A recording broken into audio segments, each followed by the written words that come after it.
Hello YouTubers and welcome. Thank you for clicking on this video. The original plan was to record a Facebook Live from my group and then save that video and post it to YouTube. However, Facebook decided that it didn't want to work and the app kept crashing on me. So here I am. I've just decided to record it. And hopefully anybody who was looking forward to the live Facebook feed will just have to come here on YouTube and watch this video. So I do apologize that the original plan was interrupted due to technical difficulties and or Facebook app being mean to me. But this video is about phantom pregnancy awareness, education, and support, like the title says. So thank you for clicking on this. I have decided that I've decided to take a break from debunking or disproving a 2 to 5 year, sometimes 7-year pregnancy.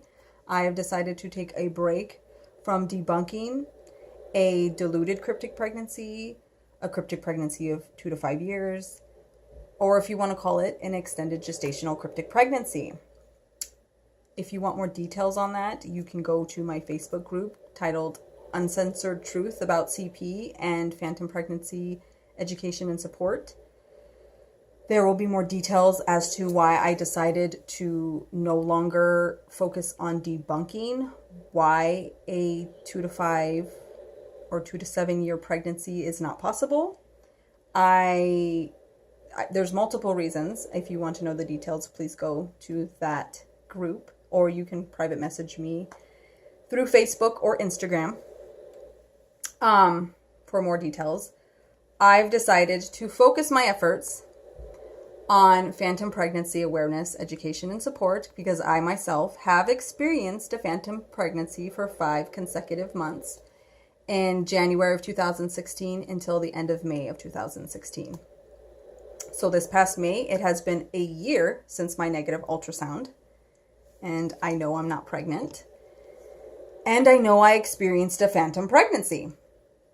And it's okay to have experienced that phantom pregnancy. I am not ashamed. I am not angry. I have fully healed from that experience. There are some aspects that I am still working on because I am human.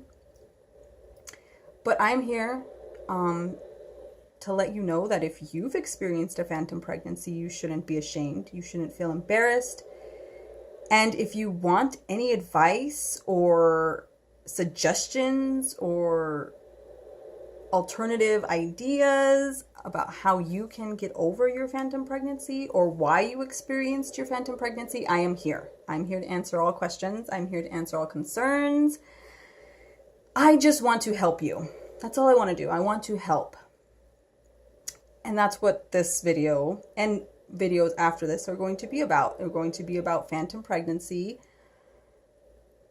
sometimes just pregnancy in general, because the first topic I'm going to cover in this video is the different kinds of pregnancy there are, because there are lots of different kinds, and I didn't actually realize how many different kinds there were until I Googled different kinds of pregnancies and researched each individual one myself so that I could better understand. And I was kind of blown away by how many different kinds of pregnancy there are. Sorry, my son's in the background. Hopefully he'll just go back to sleep. Shh. Okay, he's going back to sleep. Phew. Okay, so I wanted to quickly cover this because I don't want this video to be too long. Intrauterine pregnancy. That's the first kind of pregnancy there are, and there are many different ways to become pregnant or to conceive an intrauterine pregnancy, and I'm going to quickly cover them. Natural conception, IVF, which is intro vitro fertilization. IUI, intrauterine insemination. FET, frozen embryo transfer. ET, embryo transfer. AH, assisted hatching. ICSI, intracytoplasmic sperm injection. ZIFT, zygote intrafallopian transfer. GIFT, gamete intrafallopian transfer. And if the woman's anatomy allows, she can also get pregnant through rectal insemination. there have been several recorded cases of women's uterus connecting itself to the anal canal through a fistula. And so these particular women have menstruated through their anus, have become pregnant through rectal insemination, and have also given birth through the rectum. And these have been recorded cases, like I said. So there have been women who have physically birthed their baby through their rectum. Then let's go on to ectopic pregnancy, tubal pregnancy, intra-abdominal pregnancy. There's a singlet pregnancy, which is one baby, a multiple pregnancy, which is 2 or more babies, lupus pregnancy, high-risk pregnancy, molar pregnancy, geriatric pregnancy, or sometimes called advanced maternal age pregnancy, which is when the woman is 35 years or older, teen pregnancy, cryptic pregnancy, when the woman is unaware about her pregnancy until after 20 weeks or more. Sometimes the woman stays unaware of her pregnancy until birth pains begin, or she goes to the doctor with abdominal pain and the pregnancy is confirmed through physical examination and often an ultrasound. Or she can continue to be unaware of her pregnancy until she actually births a physical baby from her birth canal, and then she realizes, oh, I was pregnant. 1 second. We had to move locations. Let's continue. Okay, so then, now that we've covered cryptic pregnancy, we will cover phantom pregnancy. This is also a type of pregnancy. It can be called false pregnancy, and medically it's called pseudocyesis. But it is a pregnancy because you are going through a lot of the emotions. Then there's the delusion or desire of pregnancy, which is similar to a phantom pregnancy, but instead is used as role play or daydreaming. This type of delusion or fantasy is often not talked about with others. So the person who is experiencing this delusion or desire of pregnancy often doesn't talk to other people about it because they are aware that they are not actually pregnant. And in fact, speaking out about it to other people will only confirm that they are not pregnant. So they often just keep it to themselves, keep it as a daydream, keep it as a fantasy, keep it within. And it's almost like a role they play. I'm sorry for the glare on my glasses because it's annoying me too. But it's not going to get any better. See, I'm trying to keep this lamp on some avocados that I'm trying to get to sprout. Okay, anyways. Okay, so many women who experience a delusion or desire of pregnancy, it happens most often when a woman is trying or actively trying to conceive a baby.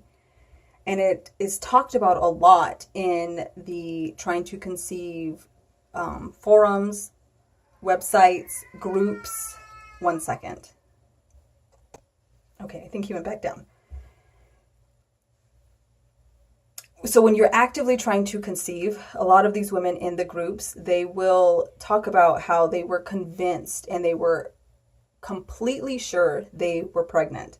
And they take the pregnancy test and it comes up negative, or they go to the doctor and they have a blood test and it comes out negative, and they are crushed, completely devastated that they were not actually pregnant because it crushed the fantasy, it crushed the delusion.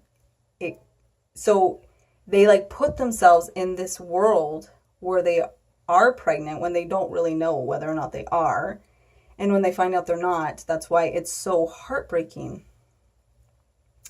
I myself went through a delusion of pregnancy when I was trying to conceive both my children. When you're trying to conceive, you are just so like, you're so hopeful, and it's a very intense because the desire to be pregnant is so strong. So it's controlling that desire that can be pretty intense. Okay, so the next type of pregnancy out there is assimilated pregnancy. And this is an important pregnancy because it's not talked about very often, but it is a real pregnancy. Assimilated pregnancy is a deliberate attempt to create the impression of pregnancy. So the person knows they are not actually pregnant, but it is going through the steps of pregnancy that make them feel pregnant, and it gives them the feeling of that experience. It should not be confused. So assimilated pregnancy should not be confused with a false pregnancy, because the person, like I said, knows that they are not actually pregnant. They're doing it for the experience of feeling pregnant.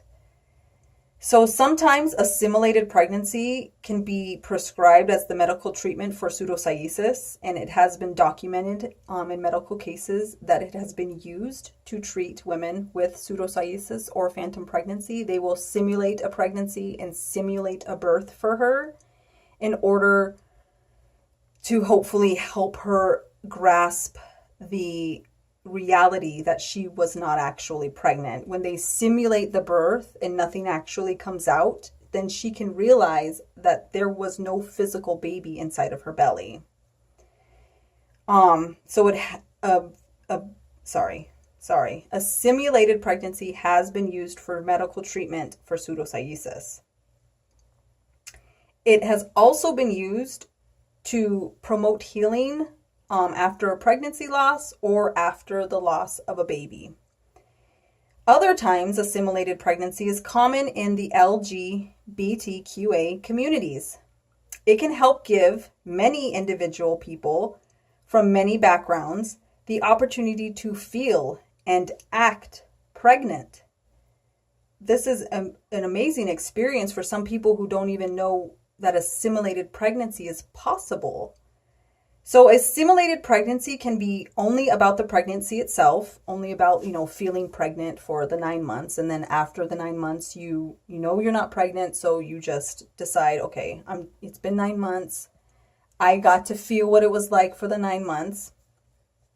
So it can only be about the pregnancy, and then you stop the simulation, or it can continue after the simulated delivery with the purchase or being given as a gift a reborn baby doll. So you can continue the simulation of being a mother after your simulated pregnancy, and you can have a little reborn baby doll. They look exactly like babies. If you Google it, you can see the pictures. It's quite amazing how much they look like babies. I've heard that they feel like a baby, that they move, when they're laying there, you can't tell the difference. So sometimes a simulated pregnancy will continue after the pregnancy. So it would be like you're simulating being a mother with a fake baby, a reborn baby doll, which is essentially a fake baby. So that's all I wanted to cover for the different types of pregnancy, because I wanted to bring forward the simulated pregnancy. This is an important topic. Not many people talk about, not many people even know it exists. And I think that people in the LGBTQA community should be aware of this, that this is an option for them if they want to feel like they are pregnant. Next topic. I wanted to quickly go over HCG and pregnancy tests. I can't go over it enough. So many people ask me about it all the time. I wanted to quickly cover what HCG is and why it is produced. HCG is produced by the cells that will eventually form the placenta. HCG starts being produced once the embryo implants in the uterine wall. Pregnancy tests work by detecting the HCG levels in the blood or urine sample provided. HCG levels can usually be detected in the blood around 11 days after conception. So from the time that the sperm meets the egg, 11 days after that, HCG levels can be detected in the mother's blood. It is 12 to 14 days after the sperm meets the egg or eggs, that the HCG levels can be detected in the mother's urine sample. So it is 11 days after conception for blood and 12 to 14 days after conception for urine. So HCG goes into the mother's system pretty immediately. It does take some time for the embryo itself to develop in order to start producing the HCG, but 11 days after conception, HCG is available in the mother's blood to be tested. HCG levels increase rapidly at the start of the pregnancy, but then they will decline at around 16 weeks pregnant. So they go up until about 16 weeks. And then after that, they slowly decline. It doesn't nearly decline as fast as it rose in the beginning. And, they'll decline slowly and then it will remain steady throughout the pregnancy. So after a certain amount of time, it will no longer increase. It will just continue to stay the same. So what does HCG do? HCG is responsible for maintaining a thick uterine lining, because without this hormone, the lining in your uterus would begin to shred, which would put the pregnancy at risk. HCG is the hormone responsible for preventing your period. HCG is produced by cells that form the placenta, and this means it is not usually present in the body unless you are in fact pregnant. In most but not all healthy pregnancies, HCG levels double every 2 or 3 days at the start of the pregnancy. As the pregnancy progresses, this rate may slow to every 4 days, but the levels are expected to continue to rise until sometime between weeks 8 and 11. It is important to remember that all pregnancies are different. Some women may have low HCG levels throughout the pregnancy, whereas others may have very high levels, and yet both can go on to have very healthy babies. An HCG level of less than 5 will give you a negative pregnancy test. If your level of HCG is found to be at 25 or more, then you will receive a positive pregnancy test. Fertility drugs containing HCG can affect your HCG levels, and they can affect your pregnancy test. And it might not be reliable if you are taking fertility treatments and having HCG injections. So you will want to discuss this with your practitioner before testing. Some pregnancy tests use HCG levels to date the pregnancy, but this can be widely inaccurate due to the differing levels between women. A single HCG reading is usually not enough to give an accurate diagnosis of any potential conditions or the gestational age of an embryo. So the practitioners usually gather 2 or more readings and compare them to get a more accurate reading. So the only time your HCG levels are pulled is in the beginning of your pregnancy to confirm. Other than that, the only time that a doctor or practitioner will take or test your HCG level is if you are showing symptoms of a possible problem, such as bleeding or cramping. I myself, for both of my pregnancies, they only tested my HCG at the beginning of the pregnancy to confirm that I was in fact pregnant. After that, I didn't have any bleeding or cramping, so they never tested my HCG. And that's what happens with a lot of women who don't have any real problems. But if you are having problems, that is one of the first things they will check. They will draw blood to check your HCG level if you're experiencing any kind of cramping or bleeding. So it is important to know and remember that there is no normal for an HCG level, because it varies so different between woman to woman and pregnancy to pregnancy. So what is normal for you may not be normal for the woman who sat next to you in the midwife's waiting room. And what's normal for your first pregnancy may not be normal for your second pregnancy. The levels chart that's provided by your doctor or found online is given as a rough guide. It is important to note that there is change in the levels each week, rising in the levels each week, not the individual result itself. So let me repeat that again. It is not the change or rising of the hormone. It is the change or rising of the hormone, not the detection of the hormone itself, that signifies a healthily progressing pregnancy. Again, it is the change or rising of the hormone HCG, not the detection of the hormone HCG itself, that signifies a healthily progressing pregnancy. You want the numbers to go up. No matter how slow the HCG numbers are going up, as long as they're going up, it is a good thing. So, after a pregnancy loss, HCG levels should drop down to less than 5 within around 6 weeks from the loss.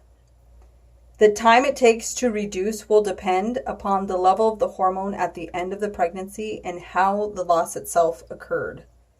If you experience a pregnancy loss, your healthcare provider will recheck your HCG levels a few weeks later to make sure they are in fact going down. If they are not, they will have to do further investigation, and you could still be pregnant if your HCG levels are not going down within that time frame. So they will want to do further investigation. And so after pregnancy loss, it is very important to make sure that your level is dropping. Third topic, I wanted to quickly go over, since this is about phantom pregnancy, awareness, education, and support, I wanted to quickly cover that phantom pregnancy and depression are kind of go hand in hand, as well as delusion of pregnancy and depression. As somebody who has experienced a phantom pregnancy, I have also had a history with depression. And so I think personally for me that my phantom pregnancy and depression, they kind of worked off of each other. My depression started first, and then the idea or delusion of pregnancy turned into a phantom pregnancy. And, this experience pretty much changed my life, realizing how real the mind-body connection is and how much influence your mind has on your physical body. I realized firsthand that if I can tell my body that it's pregnant and my body will give me pregnancy symptoms even though I'm not pregnant, that I can tell my body it's healthy and my body will believe me, because your mind believes anything you tell it. So I just wanted to quickly bring that up. If you yourself, if you think that you might be experiencing a phantom pregnancy, it would be a good idea to evaluate your mental stability. Are you depressed? Are you anxious? Do you feel safe at home? Do you feel safe with yourself? Do you have any goals or any personal accomplishments or any personal... One second. So it's very important for you to evaluate your emotional, mental stability. If you think that you might be experiencing a phantom pregnancy or a delusion of pregnancy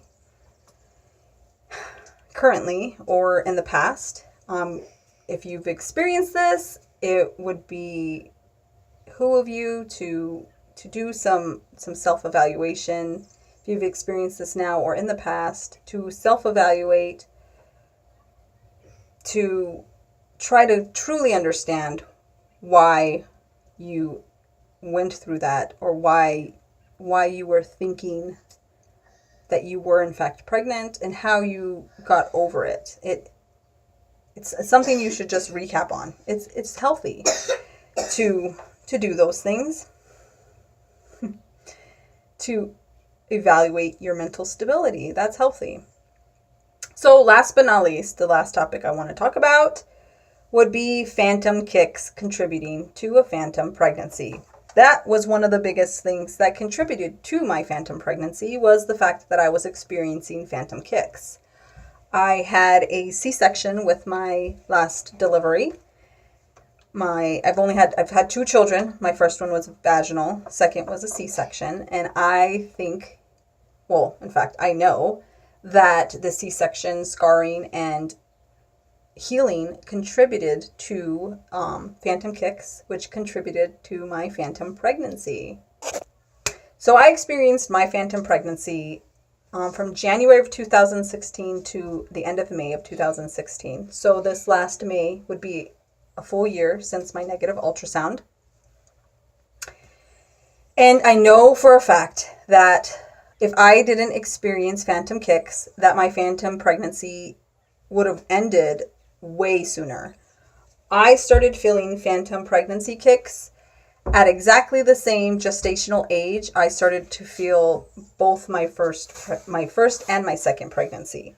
So at exactly 12 weeks and 6 days, I felt my first baby around 12 weeks and my second baby around 12 weeks, 5 days. So for this phantom pregnancy, with no help from myself, it literally happened all by itself. I didn't plan the date. I didn't plan any of it. I literally started to feel kicks and movement and vibration sensations and pulling and tugging and pushing and pressure at exactly 12 weeks and 6 days. So I thought for sure I was pregnant. It was exactly like my other 2 pregnancies. And I felt this movement every single day. I felt it when I didn't think about it. I felt it at night, in the morning. I felt it in the shower while I was eating. I felt it while I was taking care of my children, while I was breastfeeding. I felt it while we were outside. I felt it while we were inside. I felt it whether I was distracted or concentrating on it. I felt it all the time. And so I was truly convinced that if I was not concentrating on feeling this movement and it was just happening, that I had to be pregnant. This movement responded to light, sound, and sugary foods. It felt like it was separate from my body. It didn't feel like my intestines. It didn't feel like my abdominal wall. It felt like a baby in my belly. But when I had that ultrasound, there was no baby. There was nothing in my uterus at all. And so I know for a fact that if I didn't feel the phantom kicks, that my phantom pregnancy would have ended probably at 3 months. At the end of the 3rd trimester, I probably would have realized, oh, I'm not pregnant. I'm not feeling anything. There's no movement sensations. So I can't be pregnant. But I started to feel that exactly when I thought I would.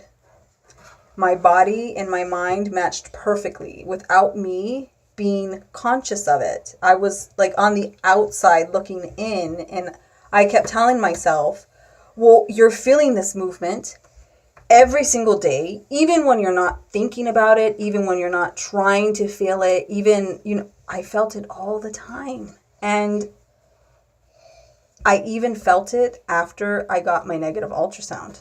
The movement sensations continue to this day. I still feel random movement sensations. And like I said earlier, I really think that it has a lot to do with the fact that I had a C-section and I have scarring in this area. I did not feel phantom kicks after I had my first baby vaginally. I didn't really have any problems whatsoever. I healed up perfectly and went on about my life and got pregnant 10 months after having him. It wasn't until after the C-section. I think it was just a lot harder for my body to heal. So it created more problems. But, you know, there's women who haven't had C-sections and they experience phantom kicks. And those phantom kicks contribute to the delusion of pregnancy or a full-blown phantom pregnancy, such as my case. So I just wanted to go over those 4 topics in this video. I will be, sorry, he's distracting me. I will be concentrating more on phantom pregnancy awareness, support, and education. And so I thank you guys so much for watching this video. I know it was quite long, so if you made it to the end, thank you so much. Woo woo! Good for you! Yay! All right, so thank you guys so much for watching. I hope to see you in my next video. I hope you guys have a great rest of your week and day. Be well, be healthy, and stay blessed, friends. Bye. Bye.